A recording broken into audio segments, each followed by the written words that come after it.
Muy buenos días para todos. Hoy vamos a hablar acerca de la educación. Vamos a continuar con este tema porque la semana pasada tuvo mucha repercusión y vamos a sumar al concepto de la educación la afectividad. ¿Qué pasa con los chicos y las chicas en las escuelas? ¿Cuál es el marco dentro del cual los docentes pueden desenvolverse? ¿Qué tanto podemos hacer? Hay una persona que está a punto de viajar a Tucumán y por eso le agradecemos mucho estos minutos para con nosotros. Es la doctora Karina Kaplan. Ella es doctora en educación, es investigadora principal del CONICET y además también es docente de la UBA y de la Universidad de La Plata. Además es escritora de varios libros, es una gran investigadora. Uno de los últimos libros es precisamente Afectividad en la escuela. Doctora, ¿cómo le va? Marité Gramajo le saluda para Los Primeros en Tucumán. Buenos días, Marité, un placer estar aquí con ustedes. Gracias. Gracias, doctora. Bueno, usted en algunas de sus investigaciones cita autores que dicen que nos encontramos en una sociedad del desprecio. ¿Cuál es el rol de la escuela en ese marco cuando estamos en estos tiempos, ¿no? Si hablamos de una cultura del desprecio? A mí me interesa que nos preguntemos cómo hacer para que la experiencia escolar no sea dolorosa para nadie.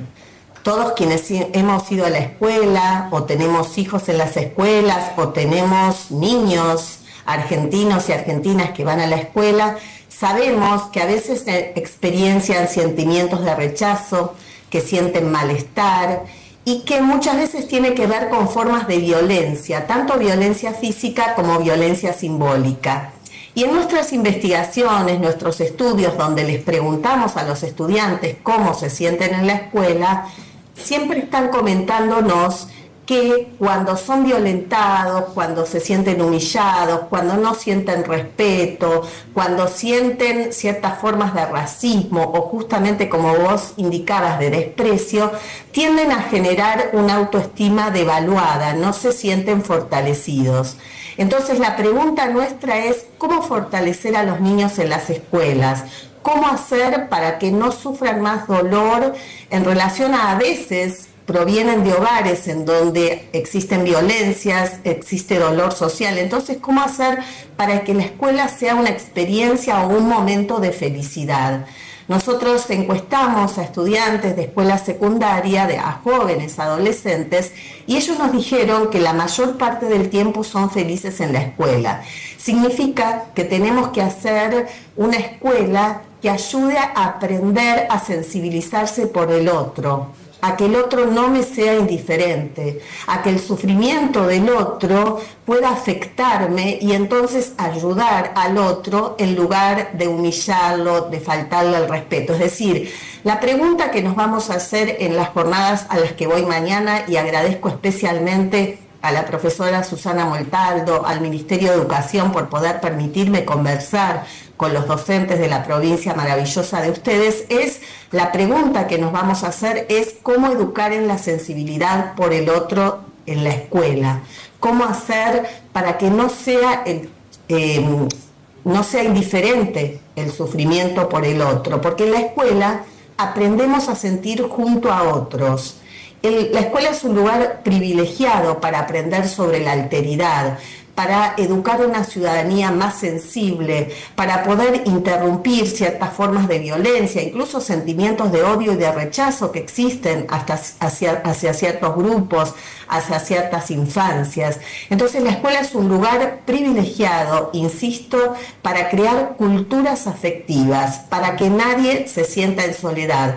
Les decía que cuando aplicamos esa encuesta, además de comentarnos los estudiantes de que eran felices en la escuela, también nos decían que por momentos necesitan de la figura de los adultos, profesores, preceptores, tutores, psicólogos, toda la batería que tenemos, las herramientas pedagógicas que tenemos en las escuelas, para no sentirse en soledad. A mí me preocupó bastante durante la experiencia de la pandemia este sentimiento de soledad que experienciaban los estudiantes. Es más, nosotros hemos visto, y ustedes seguramente también, que se han incrementado formas de violencia contra el propio cuerpo en los niños, en los jóvenes, autolesiones, intentos de suicidio.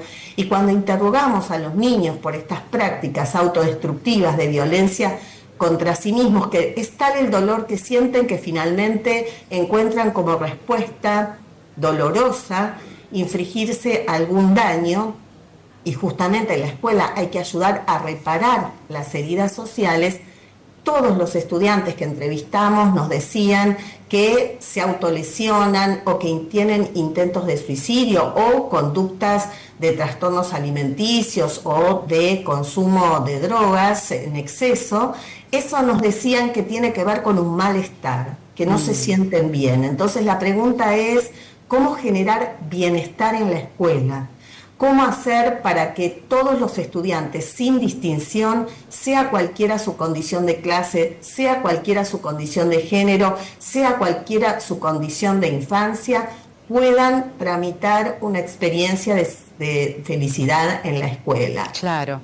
Qué interesante, doctora, todo lo que usted está diciendo, porque además nos toca muy profundamente aquí en Tucumán cuando hemos tenido en las últimas jornadas casos de jóvenes que finalmente se han quitado la vida, ¿no? Y habla usted acerca de esta sensación, este sentir de soledad, de vacío en los chicos. Y por otro lado, hablar acerca de la escuela como un espacio de contención cuando, y permítame el comentario, cuando también por otro lado el sistema educativo está siendo muy atacado en los últimos años, ¿no? Se habla de anacronía respecto de los contenidos, de la necesidad de una modernización, es mucha la crítica que recibe la escuela, y por otro lado usted nos trae este aspecto fundamental, que es un aspecto contenedor, pedagógico, que va mucho más allá incluso de los contenidos, más allá de si haya que analizarlos o no, es una mirada mucho más completa. Así es, a veces me parece que la crítica a los maestros no sirve y además es injusta, que si uno entra a las escuelas son instituciones que operan como refugio simbólico, le decimos nosotros, es decir, es en donde las y los estudiantes encuentran amarras o soportes simbólicos subjetivos para constituir subjetividad, se convierten en un lugar distinto, más significativo en términos de la producción de vínculos con otros. Es un lugar donde se aprende ciertas formas de trato, incluso a contrarrestar el trato violento que a veces tenemos en las sociedades. Los niños, los jóvenes aprenden de la violencia en la sociedad y la escuela les permite desaprender esas formas de violencia y encontrar, por ejemplo, modos de diálogo, de convivencia pacífica en las escuelas. Cuando uno entra a un aula y entra a una escuela, siente que es un lugar de bienestar. Y lo que tenemos que hacer en todo caso es pensar cómo sienten, qué sienten, para poder interrumpir esas formas de violencia que generan un daño y un dolor social. Todos sabemos que los niños que se sienten humillados, burlados, a quienes les dan apodos, eso les genera sufrimiento. Entonces a mí me interesa conversar acerca de cómo interrumpir ese sufrimiento, pero teniendo claro que la escuela es un lugar que ofrece un refugio simbólico a las infancias. Claro, tenemos que trabajar sobre la mirada que tenemos sobre los niños, sobre los jóvenes, porque a veces la escuela da valor, pero también puede quitarla. Cuando un profesor desprecia a un niño o no le presta suficiente atención, a veces los niños dicen, el maestro no me mira, quiere decir que la mirada es central para constituir identidad y nosotros, los maestros, los educadores, necesitamos fortalecer la mirada del niño, porque tengamos en cuenta que los niños, las niñas, los jóvenes se ven en nuestro espejo como adultos, también en el espejo de los papás. Claro. Y de todos los adultos significativos. Si yo le devuelvo una mirada de desprecio, va a tender el niño a generar experiencias de automenosprecio. Y eso le genera un daño. Y entonces a mí me importa conversar sobre la construcción de la autoestima, tanto en la familia como en la escuela, para que logremos una ciudadanía más sensible, una ciudadanía que permita a los niños autoafianzarse en su yo, que permita reconocerse a sí mismos como seres valiosos en la sociedad. Entonces, ese aspecto más humano de la escuela, que a veces, por supuesto que hay que enseñar contenidos, pero tener en cuenta que la afectividad también es un contenido escolar. Las emociones son esferas de lo público. Aprendo a sentir en la escuela, aprendo a sentir junto a otros, aprendo a saber que si he hecho un daño, tengo que repararlo. Y eso es un aprendizaje significativo. Eso me genera, a través de recursos didácticos, qué se lee, qué se cuenta en la escuela, qué biografías se transmiten en la escuela, qué héroes se transmiten a través de los cuentos, por ejemplo, infantiles.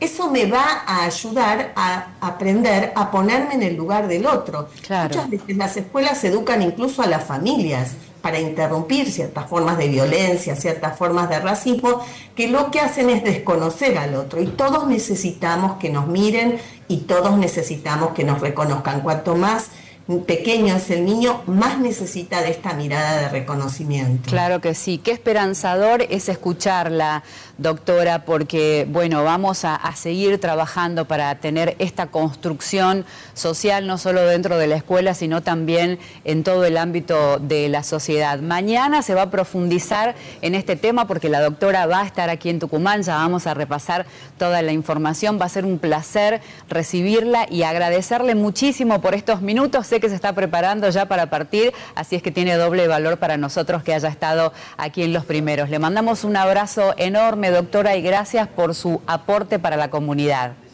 Gracias a ustedes porque los medios ocupan un lugar central en la producción de un discurso de la escuela, que sea un discurso que le reconozca a los maestros, a los profesores, todo lo que hacen en la vida cotidiana para que la experiencia escolar no sea dolorosa para nadie. Muchísimas gracias. Gracias, doctora. Un abrazo. Hasta la próxima, cuando venga por aquí mañana.